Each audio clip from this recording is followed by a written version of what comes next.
शीतकालीन सत्र समाप्त हो चुका है, लेकिन इसके साथ कई सारे किस्से इस पार्लियामेंट सेशन के दौरान भी देखने को मिले।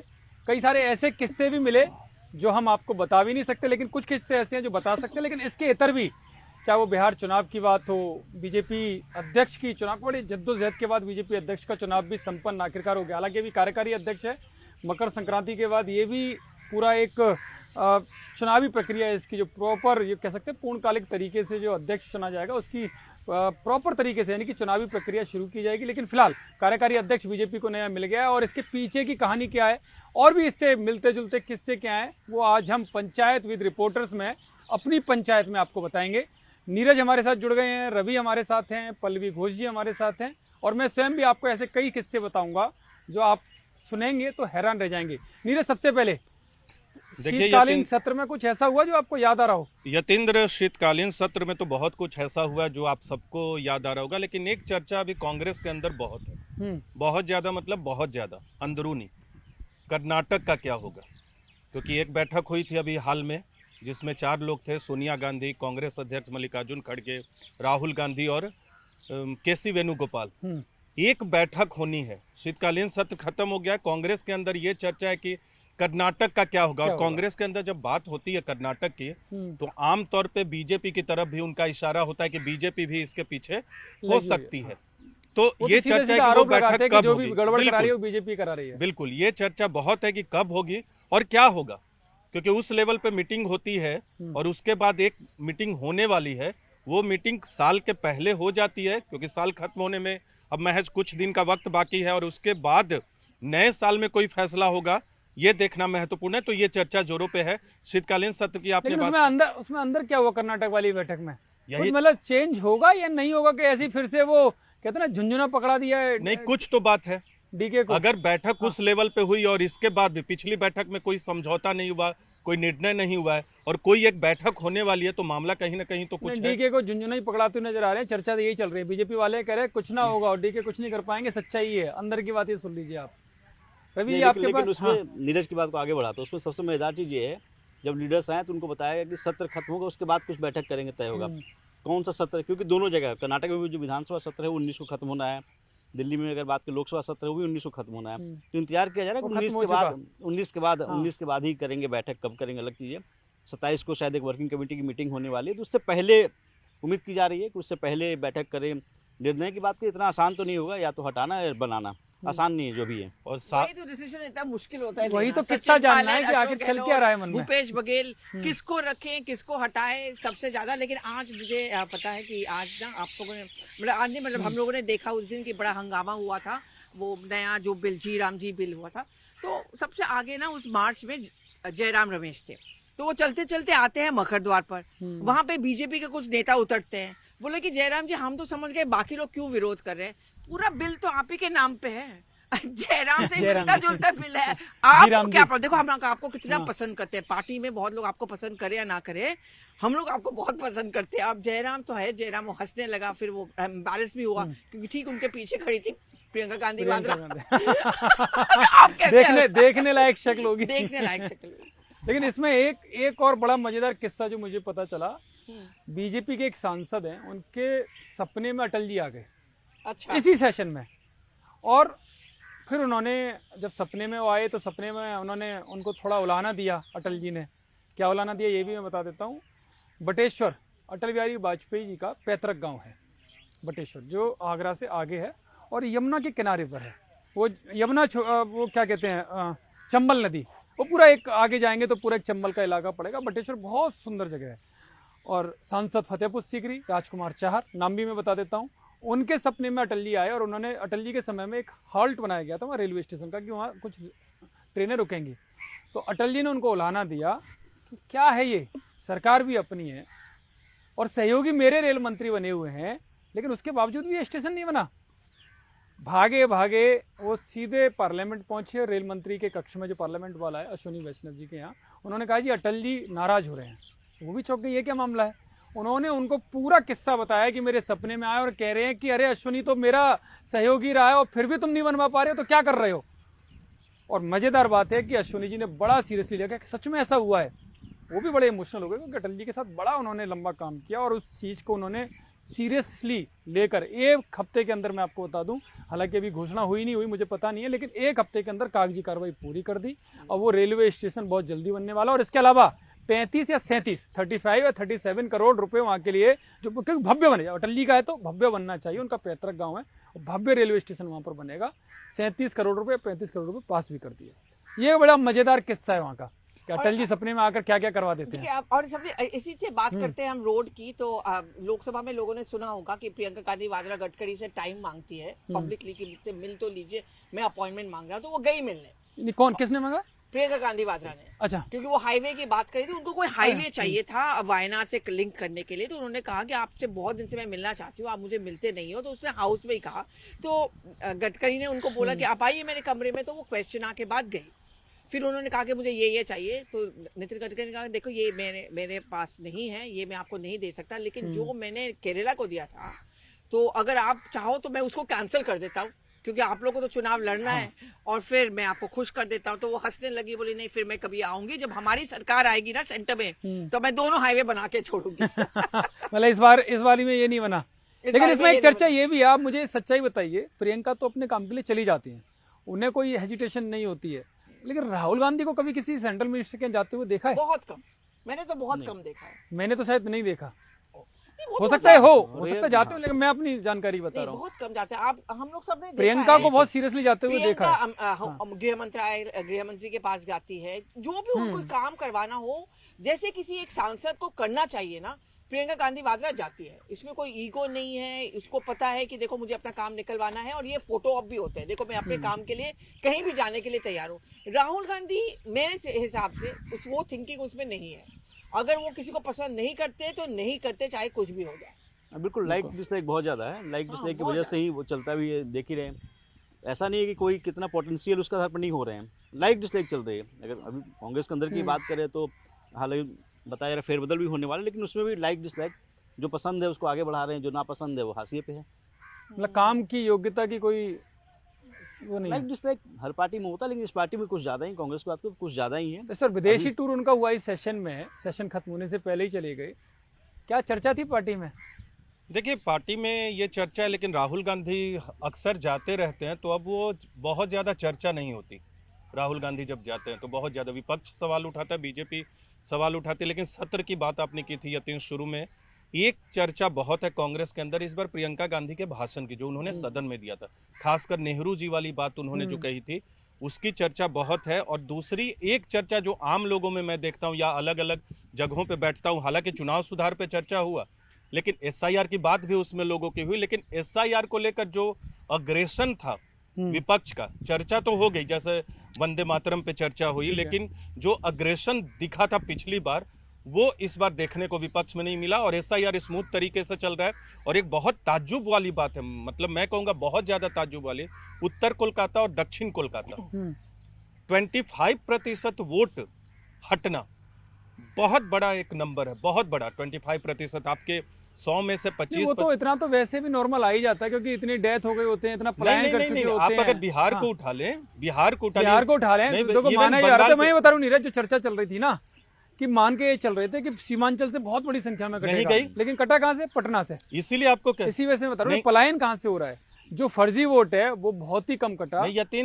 यतीन अगर बंगाल के जिलों को भी देखे तो उसमें उत्तर कोलकाता और दक्षिण कोलकाता, कल मेरी बात हो रही थी सौगातो रॉय से, उनसे पूछा तो उन्होंने कहा कि अभी हम देखेंगे, लेकिन वहाँ लोग आते हैं बाहर के और वहां से लोग जाते हैं, इसलिए हो सकता है नंबर बहुत ज्यादा हो। लेकिन मैं कह रहा हूँ ये 25% नंबर उसका तोड़ निकाल लिया। मैं आपको बता रहा हूँ, मैं खुद कोलकाता होकर आया, वहाँ 3 दिन रुका। उसमें क्या पता क्या हुआ, इसमें एक नियम है कि 2002 या 2003 की लिस्ट में जो नाम है, आप उसका कोई प्रूफ ले आइए कि आपके पिताजी का नाम है। चलो आपका नाम नहीं है तो पिताजी का नाम है, तो उसके बिहाफ पे आपका जुड़ जाएगा। बिल्कुल। तो वहाँ क्या कर रहे हैं, जैसे किसी का एक नाम लेते हैं जी, मैं तो उनका 5वां बच्चा हूँ, मेरे पिताजी का नाम है, मैं तो उनकी 3री बीवी हूँ, 4थी बीवी हूँ जी। तो इस तरह से वो जुड़वा रहे हैं, और लीगली आपको जोड़ना पड़ रहा है, क्योंकि वो उसका कोई प्रूफ तो होता नहीं कि आप 3री बीवी हैं कि नहीं, 4थी बीवी हैं कि नहीं, इसका कोई डॉक्यूमेंट्स तो होता नहीं है ना उसमें उन लोगों के लिए। अच्छा, बंगाल की बात करें तो मुझे एक और किस्सा देखने को मिला, वो सब मेरे आंखों देखी है, मेरे सामने हुआ था। आज हम सबको पता है ना कि कल्याण बनर्जी और महुआ मोइत्रो में बिल्कुल ही नहीं पड़ता, बिल्कुल ही नहीं पड़ता। कल्याण बनर्जी को बल्कि हटा दिया गया था बड़ी पर्सनल कमेंट्स में। तो क्या हुआ कि उस दिन कल्याण बनर्जी सीढ़ी से उतर रहे थे मकर द्वार से, वो स्लिप कर गए और स्लिप करके गिरे, और वो गिरे किसके चरणों पे? महुआ मोइत्रा के चरणों में। अरे कैमरा नहीं था यार, अतिंदर ने तो मजा आ जाता। वो गिरे उनके ठीक जैसे कि वो माफी मांग रहे हैं। ये तो और किसी को नहीं पता जो आप किसी को, बता मैं रहे थी हो। वहां हाँ। पे, और फिर महुआ मोइत्रा ने उनको खैर उठाया, इतना तो शिष्टाचार दिया। मैं देख रही थी कल्याण बानी जी ने थैंक यू कुछ भी नहीं हुआ, तो मैंने कहा बाद में, मैं कहा दादा थैंक यू तो बोल देते। क्यों थैंक यू बोलूंगा? मैं गिर गया तो गिर गया ना, मैंने चरणों थोड़ी में देखा कि गिरना पसंद है, थैंक यू बोलना पसंद नहीं है। ये देखिए है। बड़े मजेदार किस्से हैं रवि बाबू। और बहुत कुछ है जैसे देखने बंगाल- को। आपके पास तो आप तो पिटारा बंगाल है। भी होकर गए हैं, हाँ। क्या लगा आपको जमीन पे एसआईआर के अलावा अगर बात करें तो वहाँ? अभी तो एसआईआर ही चल रहा है वहाँ पर, बट नब्ज तो लेकिन देखिए- एसआईआर की उन्होंने वो तोड़, जो खुद टीएमसी के एक नेता ने जो मुझे बताया कि इस तरह से उन्होंने तोड़ निकालने की कोशिश की। हालांकि जब लास्ट फाइनल ड्राफ्ट आएगा उसमें क्या होगा, कितने कटेंगे, ये मुझे भी नहीं पता, उनको भी नहीं पता, लेकिन इस तरह से वो कोशिश कर रहे हैं। अभी कुछ दिन पहले तमिलनाडु में ही एक एक्टर है वहाँ के, जिनकी अलग पार्टी बना रहे हैं, वहाँ से कांग्रेस लीडर ने मुलाकात कर ली। चर्चा होने लगी भाई किसने भेजा उनको। हालांकि वो अपने आप को दिखाते हैं कि बहुत क्लोज हैं राहुल गांधी के, तो उस पर चर्चा हुई। बाद में खंडन तक नहीं आया उसमें कि उनकी मुलाकात उनके कहने पे हुई या नहीं हुई है। जो लोकल लीडरशिप थी उनकी तरफ से कहा कि उनको शो का नोटिस दिया जाए। जब गठबंधन में डीएमके के साथ है तो दूसरी पार्टी के लीडर्स कैसे मिल सकते हैं जो वहाँ ठीक ठाक उभरते सितारे भी हैं। उसको लेकर कन्फ्यूजन, हालांकि चुनाव है अलग बात, लेकिन ज़रूर है कि कन्फ्यूजन की स्थिति बनी रहती है कांग्रेस के अंदर, और वो अपने अलायंस पार्टनर के लिए वो ऐसी स्थिति छोड़ती है। अभी तक वो साफ नहीं किया कि वो किनके कहने पे बिल्ले गए थे। लोकल लीडरशिप कहती रही कि उस पर नोटिस दिया जाए, नोटिस भी इशू नहीं किया गया। तो ये दिखाता है कि कितनी जो सामंजस्य की बात होती है, कितनी सामंजस्य या बातचीत की कमी दोनों की पार्टी में है। कोऑर्डिनेशन नहीं है, कोऑर्डिनेशन है, वो आप कैसे- कह रहे हो कि कोऑर्डिनेशन आपसी मतलब बड़ा अभी गड़बड़ है। अभी यतीन एक किस्सा बता रहा हूँ। कांग्रेस के एक नेता बहुत नाराज दिखे मेरे सामने, नाम नहीं लूंगा क्योंकि नहीं, नाम मत लीजिए, लेकिन हाँ, आप लेकिन किस्सा बिहार बताइए। चुनाव में उनको प्रचार करने के लिए पार्टी नेतृत्व ने बोला, पार्टी नेतृत्व कहीं दिखे उनको तो पूछे भी कि आप बिहार क्यों नहीं गए हैं, तो बोले कि जो एक सिस्टमैटिक तरीके से आप किसी नेता को भेजते हो उनके लिए कोई व्यवस्था नहीं थी, और एक पार्टी के वो आक्रामक फेस हैं, वोकल फेस हैं, लेकिन वो इस बात से नाराज दिखे कि पार्टी संगठन के अंदर से जो उनको बुलाना चाहिए था, बिहार में चुनाव प्रचार करना चाहिए था। और मैं बता रहा हूँ जिनके बारे में बात कर रहा हूँ यतीन्द्र, वो बिहार में बहुत प्रभावी होते, खासकर कुछ पॉकेट्स में, लेकिन उनको बुलाया नहीं गया और बहुत नाराज थे। जब मैंने पूछा कि ये बात मैं आपके नाम के साथ या लिख सकता हूँ कब, तो उन्होंने कहा कि नहीं आप नाम मत लिखना, लेकिन मैं आपको पार्टी के अंदर की स्थिति बता रहा हूँ। तो ये वही स्थिति जग जाहिर करती है जो आमतौर पे बिहार में देखने को मिलता है, क्योंकि बिहार में कोई कार्रवाई तो हुई नहीं है अभी तक, कार्रवाई तो हुई नहीं है। और राहुल गांधी के साथ जो मीटिंग हुई थी उसमें प्रदेश अध्यक्ष को भी एक तरह से गो अहेड बोला गया कि जमीन पे लड़िए, आपको कोई कुछ नहीं करेगा। आप मतलब वो तो मानना प्रदेश चल रही है अध्यक्ष कि के- वोट चोरी हुई है तो कार्रवाई तो हाँ, खैर कांग्रेस का एक ही आंसर है किसी भी हार के बाद, वोट चोरी। तो सारी देखो, समस्याओं आप का इलेक्शन कमीशन आप कवर करते हो, आपको पता है कि वोट चोरी हुई है कि नहीं हुई है, आपसे भली बात ही अच्छा कौन जानता होगा नीरज भाई? देखिए ये तो जनता को नहीं, समझना जनता क्या, चाहिए। इलेक्शन कमीशन को तो आप समझते हो, उसके काम करने की प्रक्रिया, उसका बिल्कुल पद्धति इस क्या तरह है, की वो तो आप बात- जानते हो ना। नहीं देखिए, अमूमन वैसे भी चुनाव अगर हारते हैं तो पहला जो होता है कि जो वहाँ के प्रदेश अध्यक्ष हो या प्रभारी हो, इस्तीफे की ऑफर तो देते हैं, पेशकश तो करते हैं। यहाँ तो वो भी नहीं हुआ। वो भी नहीं कर रहे। बैठक हुई, बैठक में माना गया कि वोट चोरी हुई है, उस पर कैसे लड़ना है, संगठन को मजबूत करें, आने वाले दिनों में वोट चोरी के खिलाफ जाएं, अगली प्रेस कॉन्फ्रेंस होगी। तो ये अगर आप जवाबदेही तय नहीं हो पा रही है तो आगे आप उम्मीद कर रहे हैं कि अगला दूसरे प्रदेश में 5 राज्यों में चुनाव है, मान लिया कि कहीं हारेंगे तो वहाँ के प्रदेश अध्यक्ष और प्रभारी क्यों कांग्रेस के मानेंगे? अंदर ये नाराजगी खूब है कि आरजेडीएम को महत्व तो नहीं देती, आरजेडी से अलग होना चाहिए, लेकिन अलग होने की हिम्मत नहीं नहीं है। करते। बस वो आप केवल जितने प्रेशर भी टैक्टिक है बिल्कुल बिल्कुल कि केवल ऊपर जितने ऊपर नेताओं से। से अब बात सबसे कर, ज्यादा नाराजगी मुझे थोड़ा बहुत तमिलनाडु में भी दिख रहा है। ये जो राहुल गांधी ने विजय को फोन किया, फिर वो प्रवीण चक्रवर्ती की जो लेके कंट्रोवर्सी चढ़ा। अगर आप अलग अलग डीएमके के नेताओं से पार्लियामेंट में बात करो ना, मतलब मुझे लगता है एक को छोड़ के बाकी सब लोग बहुत नाराज है राहुल गांधी से कि क्यों वो फोन कॉल करना जरूरी था क्या? फिर आप हमारे पास आओगे कि हमें इतने सीट्स चाहिए, ये करेंगे, हम नहीं देंगे इस बार। अब मुलाकात भी करने चले गए। लेकिन मुलाकात भी अच्छा, लेकिन- मुलाकात करने भी चले गए हैं, लेकिन ये यतीन- बड़ी मजेदार चीज है। मतलब लेकिन शीतकालीन सत्र का पूरे इस दौरान में, इस ड्यूरेशन में जो सबसे मास्टर स्ट्रोक था जिस पार्टी को आप कवर करते हैं, नितिन नवीन का, मैं कहीं था उस दिन और मुझे तुरंत ये खबर लगी नहीं थी, हालांकि हमारे ऑफिस के ग्रुप में डल गई थी खबर, लेकिन मैं तब तक देख नहीं पाया था। देखिए, जहां मैं मौजूद था बिहार के कई लोग थे, 3-4 लोगों ने मुझसे नंबर मांगे, हालांकि उनका नंबर मेरे पास मौजूद नहीं था। तो वो जो मास्टर स्ट्रोक बीजेपी की तरफ से था, ये मैं आपको पूरा किस्सा बताता हूँ, ये कहानी कैसे शुरू हुई। थोड़ा पीछे जाना पड़ेगा। आपको ध्यान होगा जब सरसंघ चालक डॉक्टर मोहन भागवत ने बोला था कि D4 गैंग मतलब ग्रुप नहीं चाहिए दिल्ली में, वो थे उनमें से कोई नहीं चाहिए था, जिसमें अनंत कुमार थे, अरुण जेटली थे, सुषमा स्वराज थे, ऐसे करके 4 लोग। और उसके बाद चली संघ की, और बड़ा एक नया चेहरा जो किसी ने सोचा नहीं था, नितिन गडकरी आए। और ऐसा नहीं है कि वो नए चेहरे थे, और वैसे भी मुझे किसी बड़े आदमी ने बोला कि व्यक्ति बड़ा नहीं होता, जिम्मेदारी बड़ी होती है, यानी कुर्सी बड़ी होती है, और जो इस कुर्सी पे बैठ जाएगा वो अपने आप बड़ा हो जाएगा।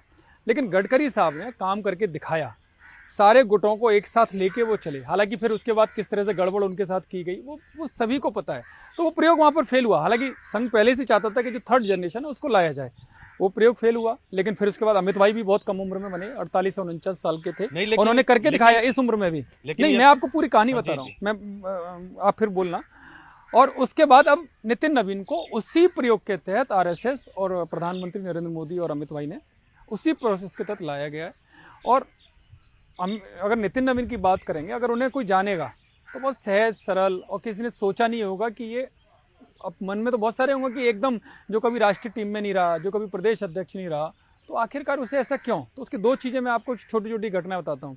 प्रदेश अध्यक्ष में नाम था नितिन नवीन का, बिहार चुनाव से जस्ट पहले प्रभारी विनोद तावड़े थे, उन्होंने उनका नाम रखा, एक नाम दिलीप जायसवाल का था। तो उसमें तय हुआ कि नहीं, नितिन नवीन को नहीं रखना, यानी कि संगठन कब पहले से सोच रहा था कि नहीं, अभी नितिन नवीन को नहीं छोड़ना।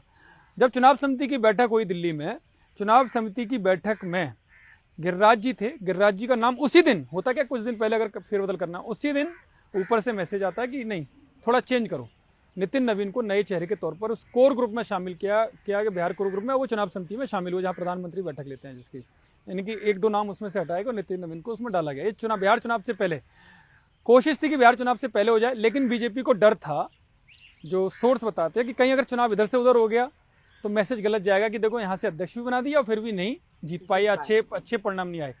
अगर वोट चोरी करनी होती तो नितिन नवीन पहले ही बन जाते, तो उनके नाम पर वो सब हो जाता कि नहीं उनके नाम पर मिला है। लेकिन बीजेपी भी श्योर नहीं थी कि ऐसा हो सकता है, तो ये मेहनत की पराकाष्ठा को कहीं वोट चोरी से ना गड़बड़ कर दें, तो इसी वजह से नितिन नवीन का वहाँ पर मामला रोका गया। ये पूरी कहानी मैं आपको बता रहा हूँ, बहुत कुछ पहले से तय था। 3rd जनरेशन को लाना है, क्योंकि प्रधानमंत्री 2047 की बात करते हुए दिखाई देते हैं, तो 2047 में कौन नेतृत्व करेगा, तो आपको कुछ लोग तो लाने ही पड़ेंगे ना, क्योंकि अब जो 2री-3री पीढ़ी है। लेकिन इसमें यह भी है कि अब बहुत लोगों के मन में डर है कि 2री-3री पीढ़ी का क्या होगा, जो 2री पीढ़ी लगातार तैयार है, तो उनका भी काम, उनकी भी जिम्मेदारी उसी तरह से रहेगी जैसे पहले रही थी, किसी को छोड़ेंगे नहीं। कैबिनेट रिशफल होगा, हाँ, तो क्या उसमें यार यंग चेहरे, एक तो कांग्रेस में कोई पूछता ही नहीं है कि यंग चेहरा हो या ना हो। अबे आप देखो, वो तो राहुल गांधी अभी युवा हैं, तो उनसे ज्यादा युवा कौन होगा, जो वहाँ पर चर्चा चलती है। लीडर्स हैं कांग्रेस के अंदर, उनको कहाँ मौका मिलता है, क्योंकि आपको डर लगता है। जब आपका सेंट्रल लीडरशिप वीक होता है ना, तब तक यही प्रॉब्लम होता है। बीजेपी में ये समस्या नहीं, इसी देखो ना, बीजेपी तो 2047 को लेकर उन्होंने कर दिया, और कहीं एक विरोध का स्वर दिखाई दो, तो ये सीखने वाली बातें हैं। ये कोई भी विपक्षी दल हो, उसको सीखना चाहिए कि जो सत्ता में रहकर भी सबको साथ लेकर चल सकते, नहीं तो सत्ता में तो बर्तन खनकते हैं, आपस में टकराते हैं। यहाँ ऐसा नहीं हुआ, सबने उम्र में छोटे नितिन नवीन और अनुभव में भी बहुत छोटे हैं, लेकिन फिर भी कहीं से कोई विरोध का स्वर आया हो तो बताइए। लेकिन वही उसी तर्ज पे संगठन सृजन कांग्रेस में जो कर रही है, जिसमें इनको है कि युवाओं को, महिलाओं को और जो अन्य हैं उनको लेके आने की बात हो रही थी, बट उसमें भी क्या देखने को मिला, चाहे झारखंड में हो, राजस्थान में हो, छत्तीसगढ़ में हुआ, कई राज्यों में ऐसा देखने को मिला। जो संगठन सृजन का इनका ये मकसद था कि उसमें जो ज़मीन का लीडर हो उसको चुना जाए, उसको जिलाध्यक्ष बनाया जाए और उसको इतनी ताकत दी जाए कि वो वहाँ उस क्षेत्र के जो विधानसभा हैं उसमें से वो नाम तय करे। लेकिन ऐसा हुआ। अब जो वही बता रहा हूँ, अब क्या हुआ कि हर एक राज्य में जो उस जिले का सबसे प्रभावशाली नेता है उसने अपने लोगों को बनाए, तो कहने के लिए कि संगठन सृजन कर रहे हैं, जा रहे प्रदेश में। नहीं, उसमें भी तो आपको संगठन की समझ वाला ही व्यक्ति बनाना पड़ेगा ना। नितिन नवीन में आप देखिए ना, छत्तीसगढ़ के प्रभारी वो रहे, सिक्किम के प्रभारी वो रहे, भले चाहे राष्ट्रीय टीम में नहीं रहे, लेकिन जो प्रभारी राष्ट्रीय टीम के मेंबर के नाते रहता है, महासचिव के नाते रहता है, वो सारे काम उन्होंने किए। युवा मोर्चा के राष्ट्रीय प्रदेश अध्यक्ष वो रहे, राष्ट्रीय महामंत्री वो रहे, काम में कोई कमी नहीं, और कम उम्र में उन्होंने ये सारा कुछ करके दिखाया। लेकिन कांग्रेस में ऐसा नहीं है। नहीं, वही बात हो रही है कि आप जो एक मकसद था, मकसद क्या था कि वो ऐसे व्यक्ति को चुन के ले जाए, ज़मीन से जुड़ा हो, उसको काम दिया जाए। लेकिन क्या जो प्रभावशाली व्यक्ति है वो अपने हर एक जिले में, अगर देखें हम, चाहे राजस्थान की बात करें, झारखंड की बात करें, जहाँ जहाँ जो संगठन सृजन हुए वैसे ही लोग हैं, उनके खुद नहीं है। तो मैं आपको बीच में नितिन नवीन का एक मुझे बहुत अच्छा उदाहरण, बहुत अच्छा किस्सा याद आ रहा है। नितिन नवीन जब बीजेपी युवा मोर्चा के राष्ट्रीय महामंत्री थे, तो युवा जो महामंत्री होते हैं, चाहे मेन टीम के हो किसी भी मोर्चा के, उनको पूरे देश भर में दौरे लगते हैं। प्रभारी वो 1-2 राज्यों के बनाए जाते हैं, लेकिन दौरे एक समय में कुछ राज्यों के, जिससे पूरे देश भर का उनको अनुभव हो काम करने का। तो उनका एक बड़े राज्य में दौरा लगा। युवा मोर्चा के राष्ट्रीय महामंत्री, तो जाहिर है कि युवा मोर्चा के जो वहाँ का प्रदेश अध्यक्ष होगा, उसकी जिम्मेदारी उनको मीटिंग कराना या कहीं जनसभा कराना या कहीं किसी से मिलवाना, वो उसकी जिम्मेदारी होती है महामंत्री, क्योंकि वो महामंत्री है। तो प्रदेश अध्यक्ष जिस भी प्रदेश में जाएंगे, तो नितिन नवीन उस प्रदेश में गए और प्रदेश अध्यक्ष को बता दिया कि उनका एक कार्यक्रम है। और जब वो एयरपोर्ट पर पहुंचे, प्रदेश अध्यक्ष देखा तो बाहर कोई लेने नहीं आया। प्रदेश अध्यक्ष को फ़ोन लगाए, फ़ोन ही नहीं उठाए। 15-20 कॉल की होंगी, 15-20 कॉल उसने भाई ने उठाई नहीं, उसके बाद स्विच ऑफ कर दिया प्रदेश अध्यक्ष ने। ऐसा कभी बीजेपी में होता नहीं है, लेकिन ये उस दौरान हुआ। ये किस्सा मुझे बहुत अच्छे से पता है, मैं इस वजह से बता रहा हूँ। फिर उन्होंने वहाँ के जो मेन बॉडी के प्रदेश अध्यक्ष थे, क्योंकि वो और किसी को जानते नहीं थे वहाँ पर, तो उन्होंने मेन बॉडी के प्रदेश अध्यक्ष को किया। और प्रदेश अध्यक्ष इतना शानदार इंसान, वो कहने को मना कर सकता था कि मैं तो भाई मेन बॉडी का प्रदेश अध्यक्ष हूँ, लेकिन वो खुद अपनी गाड़ी लेकर, खुद ड्राइव करके गाड़ी लेकर एयरपोर्ट गए, नितिन नवीन को अपनी गाड़ी में बैठाया और उनके रुकने की व्यवस्था की, और फिर बाकी के पदाधिकारियों को बुलाकर उनसे मिलवाया और उनकी मीटिंग जहाँ जहाँ थी अरेंज, और पूरा अरेंजमेंट किया। और आज वही युवा मोर्चा के जो अध्यक्ष थे, वो उनसे समय लेने आए। हालांकि समय मिला और बहुत अच्छे से मिला। उन्होंने भी ये उम्मीद नहीं की थी कि नितिन नवीन आपके राष्ट्रीय अध्यक्ष हो सकता है वो नाराजगी उनके मन में आज भी हो, लेकिन नहीं, नितिन नवीन बड़े सहज तरीके से और ज़्यादा 200 मिनट उनको फालतू ही दिया कि कहीं ये ना लगे कि भाई मैं बड़ा हो गया हूँ और तूने मेरे साथ ये किया। तो ये बीजेपी की खासियत है, ये उसके संस्कार है कि राष्ट्रीय अध्यक्ष, कार्यकारी अध्यक्ष होने के बाद भी उतनी ज़्यादा गर्मजोशी से उससे मिले और वो सारे मन मुटाव को जो भी उन्होंने किया उसको भूल कर मिले। बड़ा मज़ेदार किस्सा ही है। आप युवा मोर्चा के साथियों से पूछेंगे ना तो पता चलेगा। विंटर सेशन में मुझे लगता है पहली बार राहुल गांधी भी अपने सांसदों से मिले। वो कभी मिलते नहीं है, पहली बार उनके कमरे में टी पार्टी हुआ। मुझे लगता है आधे से ज़्यादा लोग तो जब उनको इनवाइट किया ना कि राहुल गांधी आपसे मिलना चाह रहे थे, उनको लगा ये मजाक है। बहुत लोग तो पहुंचे भी नहीं, ऐसे चक्कर में कि मजाक कर रहे हैं। हाँ, कि मजाक कर रहे हैं वो कभी। फिर उनको हड़बड़ी में बुलाया गया, नहीं वो एक्चुअली मिलना चाहते, जल्दी आओ जल्दी आओ, तब वो लोग पहुंचे। तो ये मैसेज किसी जिम्मेदार पदाधिकारी की तरफ से नहीं था जो मजाक लगा उनको? अब तो देखो कांग्रेस में समझ में नहीं आता ना, इतने लोग फोन करते हैं, इतने लोगों ने कहा होगा उन्हीं के ऑफिस के लोगों को, उनको लगा कि ये मजाक किया। बिकॉज बहुत लोग आके बोलते हैं राहुल गांधी को ना कि आपसे हम मिलना चाहते हैं, आपसे हम मिल नहीं पा रहे हैं, तो उनको लगा कि यही एक चकल्लस चल रहा है, इसीलिए करके। चकल्लस में तो पूरी मीटिंग गड़बड़ हो जाती है।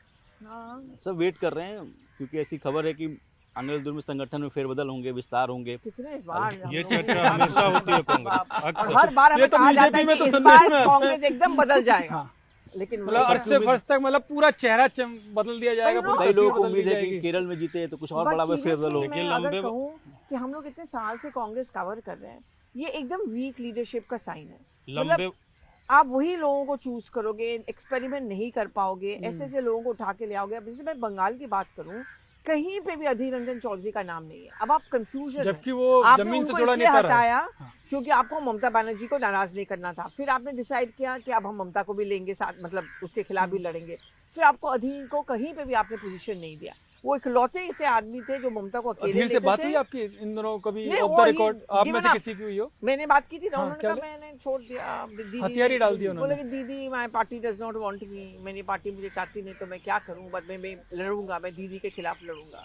अरे पश्चिम बंगाल में ये भी है ना, जैसे वहाँ गया मैं तो वहाँ एक चीज़ जो कॉमन लोगों को भी जो सुनने को मिली कांग्रेस को लेकर कि कांग्रेस वहाँ मामू है, मतलब मालदा मुर्शिदाबाद की पार्टी है, उसके आगे नहीं है। अच्छा, सिर्फ मामू का मतलब मुर्शिदाबाद, मालदा मुर्शिदाबाद। मालदा से एक सांसद है कांग्रेस के, मुर्शिदाबाद से खुद अधीर रंजन चौधरी सांसद हुआ करते थे, उनकी कॉन्स्टिट्यूंसी थी बहरामपुर। तो कांग्रेस का अगर आप प्रेजेंस देखें तो वही 2-3 इलाकों में ही है। उसके आगे आप कोलकाता में जाएँ, उधर नहीं है, अलीपुरद्वार चले जाएँ या और भी क्षेत्र वहाँ नहीं है।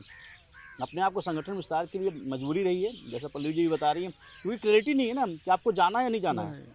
अगर आपको अलायंस करना है टीएमसी के साथ, यहाँ तो रहते हैं बट स्टेट। और इसके बाद उत्तर प्रदेश का चुनाव है, उसको लेकर क्या क्लैरिटी है? उत्तर प्रदेश में उत्तर प्रदेश का चुनाव अखिलेश के साथ जाएंगे, इसमें कोई अब टिकटों को लेकर नहीं, तो ये तो जाएंगे, लेकिन अखिलेश जाएगा नहीं जाएगा हम नहीं कह सकते, अभी बहुत टाइम है, अभी टाइम है। देखिए तैयारी कर रही है कांग्रेस की तरफ से 16-17 रैली प्लानिंग हो रही है अभी, अगले महीने ही, और उनका ये है कि वो अपनी ताकत दिखाएं। उत्तर प्रदेश में हाँ, उत्तर प्रदेश में पंचायत चुनाव से पहले एक रैली करके ताकत दिखाना चाह रहे हैं कि भाई हमारी ताकत है, ताकि बार्गेनिंग की जब बात है, सीट शेयरिंग की बात हो, तो उसमें अपने आप को क्या प्रदेश अखिलेश कर से पाएं। बात हुई आप लोगों की कांग्रेस को लेकर, वो क्या सोच रहा है? कोई कुछ नहीं कहता अभी, वो या नहीं सपा कहना नेताओं से चाहिए। किसी से बातचीत हुई हो? नहीं, देखिए, कितना सीरियसली ले रहे हैं हर वो? बार कांग्रेस चुनाव हारती है जहां पे वो गठबंधन में है, उसके बाद इन नेताओं को लगता है कि कांग्रेस के साथ जाना हमारे लिए पनौती होगा। अभिषेक बैनर्जी ने तो कल साफ, मतलब एक दिन साफ ही कर दिया पार्लियामेंट में कि हमको कांग्रेस की जरूरत ही नहीं है बंगाल में। तो ऐसा फीलिंग बहुत लोगों में है। अभिषेक बनर्जी ने भी टीएमसी सांसदों की बैठक ली थी, उसमें क्या निकला? लेकिन मैंने वो तो हर बड़ी सेशन झाड़ में झाड़ आते लगाई हैं। है। नहीं, बड़ी नहीं, झाड़ वो लगाई हर है। सेशन में आते नहीं, उन्होंने यही कहा कि मुझे नहीं लगता कि आप लोगों को सिगरेट publicly- वाला, हाँ, ये सिगरेट ये- वाले पे ये मैं किस्सा मैं जानना इसी चाह के लिए रहा हूँ। आना चाहती थी क्योंकि सिगरेट वाला वो आया, लेकिन उसमें अगर आप नोटिस करोगे लास्ट 2 दिन 3 से पार्लियामेंट सेशन के कीर्ति आजाद गायब है, वो बहुत नाराज है। और वो जो वीडियो आउट हुआ है उसमें लगता ही है कि वो स्मोक कर रहे थे। तो वो क्यों और नाराज है उसमें वो नाराज है क्योंकि उनका फर्स्ट रिएक्शन था कि ये बीजेपी का एजेंडा है, और ना इसमें सिगरेट आप पी रहे हो, एजेंडा बीजेपी का कहां से हो उन्होंने गया? मुझे ही सुना दिया कि तुमको बीजेपी ने भेजा है यहाँ पे ये सवाल मुझसे पूछने को। ये तो सौगात राय ने ये भी मुझे तो बोला। राहुल गांधी को फॉलो कर रहे हैं ना, अब तुरंत क्या बोलूं, और फिर आरोप लगा दो। सिर्फ इसका नाम नहीं था।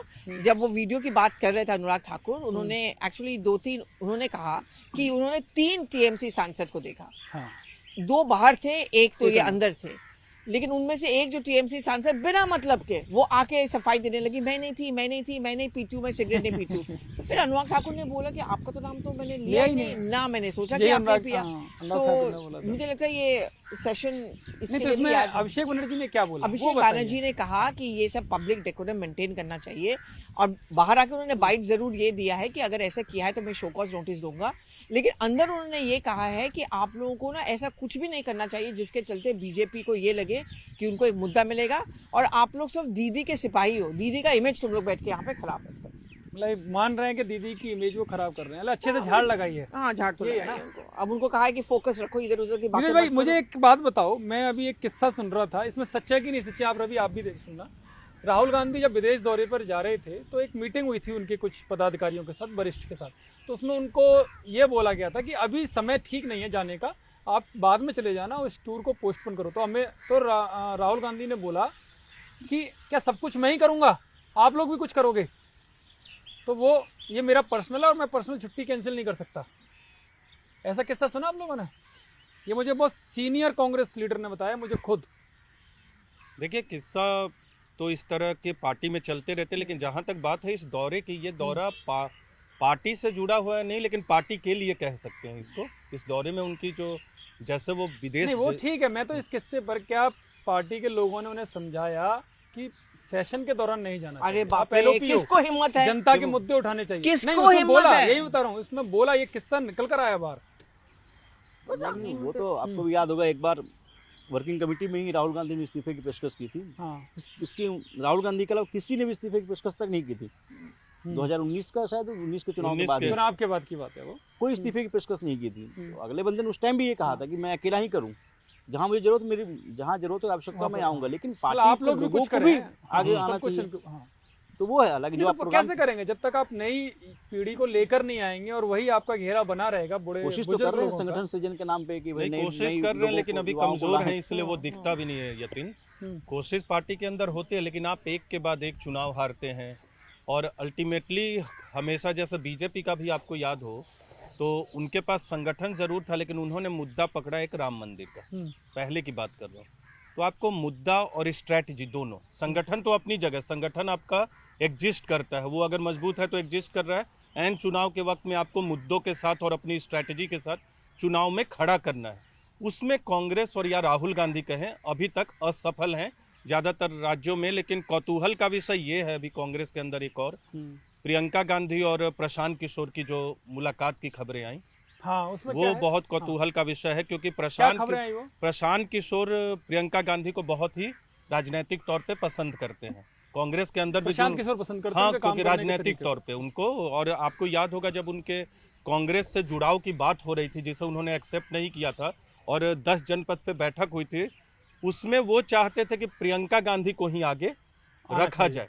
हालांकि वो प्रियंका गांधी की वजह से नहीं, बल्कि दूसरी वजहों से जो वो चाहते थे प्रशांत किशोर, वो बात नहीं बन पाई कांग्रेस और प्रशांत किशोर में। लेकिन क्योंकि अब सवाल ये है कि क्या प्रियंका प्रशांत को पसंद करेंगी? नहीं देखिए, स्ट्रेटेजिस्ट के तौर पे आज भी बहुत सारे नेता, वो चाहे प्रियंका गांधी हो, राहुल गांधी हो, या बीजेपी में बहुत सारे नेता हो, वो प्रशांत किशोर को इग्नोर नहीं कर पर सकते। ये लेकिन बहुत बड़ा स्नब होगा राहुल गांधी के लिए, क्योंकि प्रशांत किशोर ने बिहार के चुनाव में मतलब कोई कसर नहीं छोड़ी राहुल गांधी को गाली देने में, और उसी आदमी को अगर प्रियंका गांधी वाड्रा, इससे साफ हो जाएगा कि एक पावर स्ट्रगल है भाई बहन में। आई मीन आमतौर पे जब आप और मैं एक ही फैमिली में हुए और कोई आपको गाली देता है तो मैं उसके साथ दोस्ती थोड़ी निभाऊंगी। लेकिन राजनीति में तो बहुत सारी चीजें, राजनीति में पर भाई बहन भी हैं, और इसमें यही है कि फिर जो अटकलें चलती हैं कि दोनों में पट्टा नहीं है, दोनों में एम्बिशन है, तो फिर वो एक बार और सामने आ जाएगा। लेकिन याद है प्रशांत किशोर हमेशा से ये बात कहते हैं कि मुझे लगता है कि प्रियंका वाड्रा को अध्यक्ष बनना चाहिए था और प्रियंका वाड्रा को चेहरा बनाना चाहिए था उत्तर प्रदेश के किसने चुनाव कहा? में। ये ये प्रशांत किशोर ने प्रशांत। हमेशा से कहा है, पार्टी मेरे में भी इंटरव्यू बोला में भी था कहा है उन्होंने। और पार्टी में देखिए, भी। प्रशांत किशोर ने जो प्रियंका को लेकर जो एडवाइस दी वो अब कितनी पसंद लेकिन वो प्रियंका को पार्टी आती है। मर्ज उर्ज नहीं की जा लेकिन रही strategy है। की ये भी अगर बात खबरें करें हैं यतीन, जो चर्चा चलती है, प्रशांत किशोर अभी तक न अपनी पार्टी को मर्ज करने का उनका कोई प्लान है, कांग्रेस के साथ बिहार में अभी गठबंधन की कोई बात नहीं है, अब तो और मतलब भी नहीं मध्य जनवरी से वो अपना बिहार में कार्यक्रम शुरू करेंगे प्रशांत किशोर, अपना जो संगठन के कार्यक्रम होते हैं। लेकिन हाँ, जब प्रियंका गांधी और प्रशांत किशोर की बात अगर मुलाकात हुई है और जो वहाँ हमें भी जानकारी मिली है, तो बात अभी तो हुई है, यानी कि हाँ अभी हाँ अभी कुछ दिनों पहले की बात है। कुछ दिनों पहले की बात है। तो राजनीतिक दो नेता जब मिलते हैं और राजनीतिक तौर पे आप एक दूसरे को पसंद करते हैं, तो बातें तो राजनीतिक ही होंगी। देखिए बिल्कुल, हाँ, राजनीतिक तौर पर पसंद कर रहे हैं प्रियंका और प्रशांत, ये तो खैर आगे पता चलेगा, लेकिन कोशिशें जारी है। लेकिन राहुल को वो कितनी पसंद आएंगी। इसके अलावा इस पंचायत रिपोर्टर्स में ये भी आया है कि आखिरकार कल्याण बनर्जी किसके पैरों में गिरे और नितिन नवीन किस तरह से कार्यकारी राष्ट्रीय अध्यक्ष तक पहुंचे, और सपने में जब अटल बिहारी वाजपेयी आए और किस सांसद के आए तो क्या हुआ। फिलहाल पंचायत विद रिपोर्टर्स में इतना ही, और आगे भी हमारा ये पंचायत विद रिपोर्टर में इसी तरह के किस्से कहानियां हम आपके सामने लेकर आते रहेंगे।